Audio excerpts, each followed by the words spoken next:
Let me tell you about this truck driver who has been sentenced to death for killing 11 people in Pittsburgh at a synagogue in 2018. The worst anti-Semitic attack in US history. Jurors found Robert Bowers guilty in June, and since then they've been considering whether he should face execution or whether he should face life in prison without parole.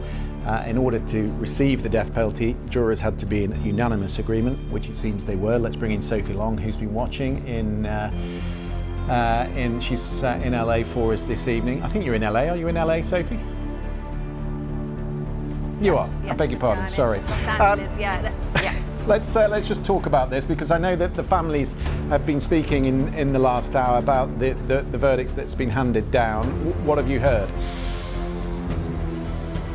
Yeah, hugely difficult time for them. Obviously, this follows a lengthy trial. As you said, Robert Bowers was found guilty of all 63 charges against him in June.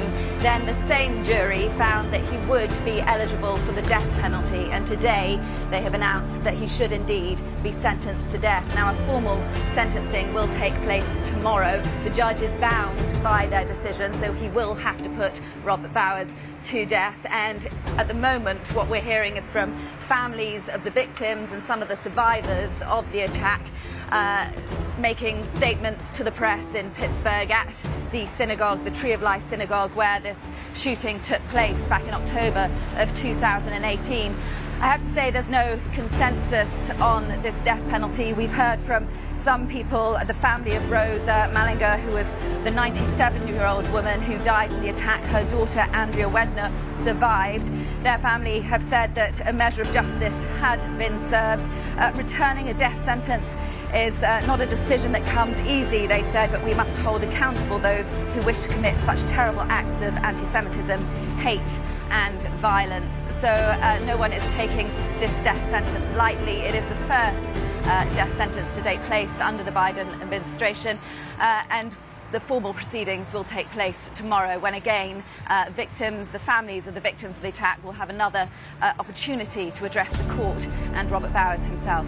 Always a divisive issue, the death penalty. 70% of the countries around the world don't have it, and I guess it depends where you stand on that. But across the country, Sophie, there are Jewish communities who live in fear, and particularly live in fear tonight, fearful of retribution.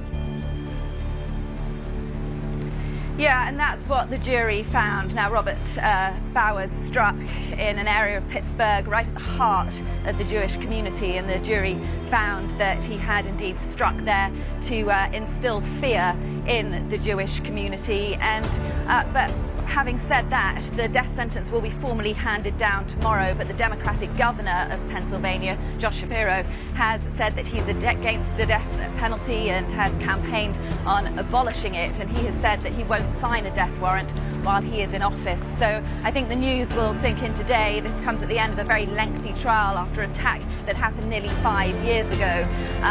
But yeah, we will hear more impact statements from the victims, families, and from people who survived that attack. But that was really at the heart of the jury's decision. The defence had argued that Robert Bowers was mentally ill, that he was schizophrenic, he had a mental illness that hadn't been treated, but the prosecution argued that it was a hate crime and it had been planned and it had been intended to instill fear in the Jewish community, and then they unanimously found that he should indeed be sentenced to death.